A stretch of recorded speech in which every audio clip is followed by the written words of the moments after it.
Čo je?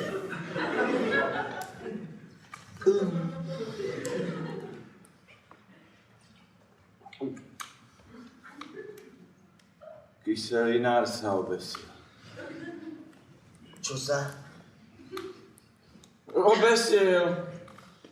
Počkaj. Ešte sa trepe, ako nožičkami trepe? Čo či? Či trepe nožičkami. Ne, on iba strašne pokojne visí. No my máme na východze po píči.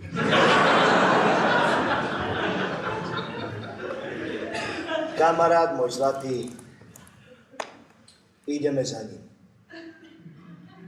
Ale ne. Ale ja. Ešte aspoň týždeň, že som nedopil úplne, ja mám strašne veľa roboty. Neodložíme to. Ale však musíme ísť poň ho, ne? Musíme ho zvesiť, čo? Tam necháme sikorkám na zimu, lebo jako? Áno, to áno, vieš čo? Taký dobrý človek to bol. A taká sranda, no síce kokot sem tam bol, ale zase dobrý chlap to bol. My si vypijeme na kyselinár. Lebo sa oplatí rada koho vypiť, kto sa obesil. Taký dobrý človek. Áno. Ja keby som ho počul teraz.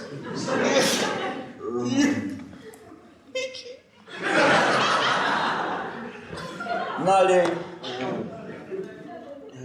To je neskôr. Na kyselinára. Na kyšelinára.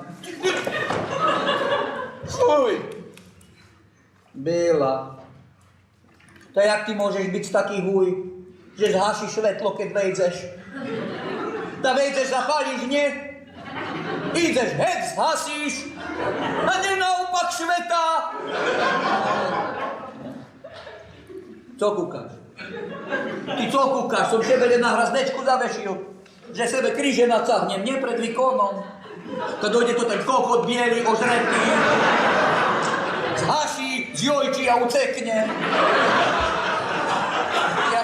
Jak som skočil do cmy, tak som sebe nohu podjebal, no. Ale jedno sa vás spýtam, Lopi. Kedy vy naposledy prevádzali, čo? Ja kedy? To bolo... Počkaj, naposledy to bolo v 98., ne? Presne tak. Koho ste vy naposledy prevádzali? Ko? To boli tí vietnamskí turisti. Tak. No, ja som ich donesol domov, ne? A potom som utekal, lebo bola betonárska sezóna vtedy, ne? Tak? No a prečo ich previedol cez čar? Aj vtedy prča akurát zavreli. Ne. Ale áno. Ne. Áno. Oni sú tam dolu. Všetké. Všetkých 30? Nie, 45. Bože im dobre darilo.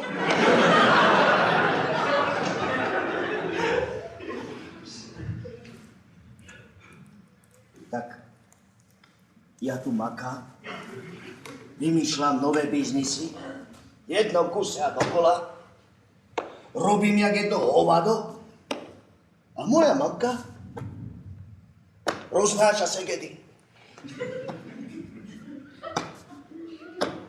Jedným slovom, to je v piči.